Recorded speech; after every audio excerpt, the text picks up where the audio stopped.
Of a new president for the United States, what happens to the accords reached between Sri Lanka and the US?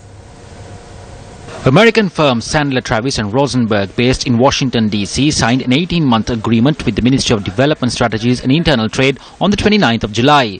Speaking to Newsfirst on an earlier occasion, Secretary to the Ministry Chandani Vijayawardena said that the objective of such agreements was to obtain tax concessions for post-conflict countries and to expand exports with the United States of America.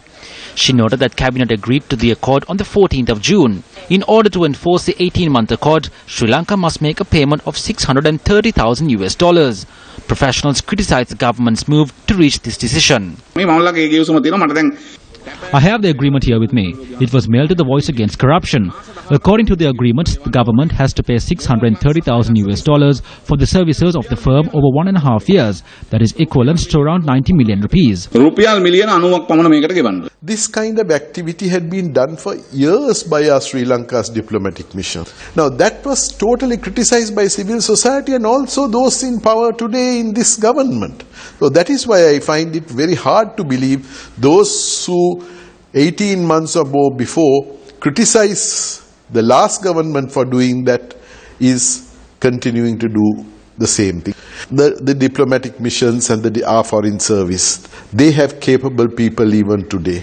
If they are required to do something, they will put their best heart and soul. I do not see any justification in rushing into areas like this. There is no necessity for us to go and repeat the things that the previous government did. How do we look at it today?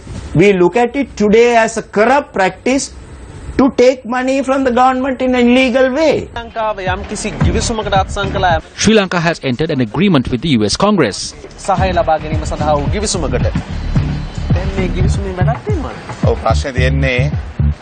An agreement was signed to obtain advice on seeking the assistance of the Congress. Around 100 million rupees was spent for this. This was signed under the Ministry of Malik Samarawikrama.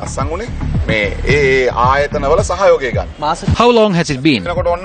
Almost 4 months. The issue here is that the government has changed. Who is going to be accountable for this agreement? A Republican administration will be coming in. What is the government's policy here? The entire world was aware that the elections will be held on this day. The US presidential election will not change like in Sri Lanka. One could have thought that with Obama's support, Clinton would have secured the win. But the issue is that this is the country's money. Who will be responsible for this come tomorrow? When funds are being used in this manner, one must think very wisely. Sometimes this 100 million will be lost. They came to power saying that the people's money will be protected. But seems like we are losing it. The people of this country elected Maithripala Sirisena as president with the intention of defeating Mahinda Rajapaksa. Till then, Mahinda Rajapaksa's family and himself were misusing state property like their own and were violating democracy, attacking and burning down media institutions and murdering journalists. Maithripala Sirisena knows very well the public mandate that he got in opposition to do this. So does Prime Minister Ranil Wickremesinghe. Knowing all of this, they continue to protect the rogues right before the eyes of the country. They stand by the ministers in the cabinet. No legal advice is given on investigations that have concluded. The people also have the doubt that even legal processes in court are not taking place. This must change because they are not being held accountable for the people's mandate.